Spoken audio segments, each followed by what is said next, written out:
Hello, my beautiful friends. So, this snowy morning, I thought I would get ahead of myself and do a video early about how to prepare for Imbolc.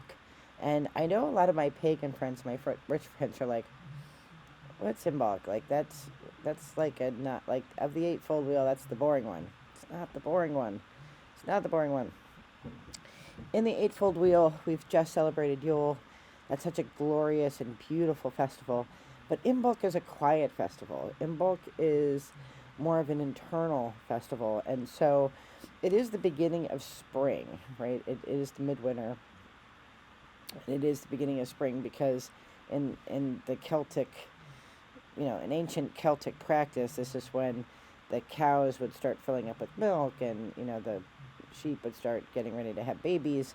And so it's the beginning of life forms. Even though there's snow on the ground, it's still life is, the light is coming back. And that is really the significance of it. So when you think about the eightfold wheel and all the different celebrations, like Samhain's a big one. It's got lots of things that you do, and then Yule is a big one because there's lots of things you do. Imbolc is really more of a quiet sort of thing. So, but there are some things to prepare for so that you can be ready for February 1st. And it actually, something to remember if you don't know this, Celtic festivals begin at sundown the night before. So it goes sundown to sundown. So Imbolc technically starts on the 31st and then carries through into the 1st. So this is just a quick guide for you to get the things ready that you're going to need for Imbolc. One, it's a time to start planting your seeds. You can plant them in your egg cartons in the house. Things like basil and thyme, rosemary, cilantro, lettuce, spinach, dill. Actually, I have a list here. What did I forget to mention to you? Kale, oregano, Swiss chard, chives, parsley. I think I said it all. Spinach. Did I say that one? So you can begin those in your egg cups. I mean, you can be fancy and get an arrow garden if you want, but you can also go to the dollar store, get some seeds, and use an egg carton, plant those in your house, and start growing them so that you can transplant them later on. The other thing that you can do is get ready to start spring cleaning. So this is a time of cleaning house, and this is when it's the energy astronomically and astrologically is correct for making like resolutions and plans and things. So you want to clean house so that you have space to bring in new ideas and new creativity.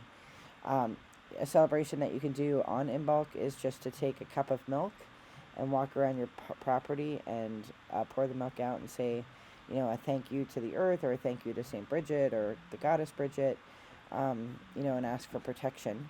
You can have, you see I keep a Brigid's cross. I have one on my door as well. You can make brie dogs, which are Brigid dolls. You can make those and have those in your kitchen. And the crosses, they ward against fire and bad spirits. You can protect your doorways with black salt if you want to. Those are things that you can do. And really, it's a festival of like inner rejuvenation. So there's not a lot of busyness. Of course, there's fire because all Celtic celebrations have fire. So you want to have a fire. You can go down to a river and dip ribbons into fresh cold water. Wash your face, wash your hands, a river, well, or stream. And you can put ribbons in there and hang the ribbons from a tree nearby, which will carry with it good wishes into the world. You can do things like that.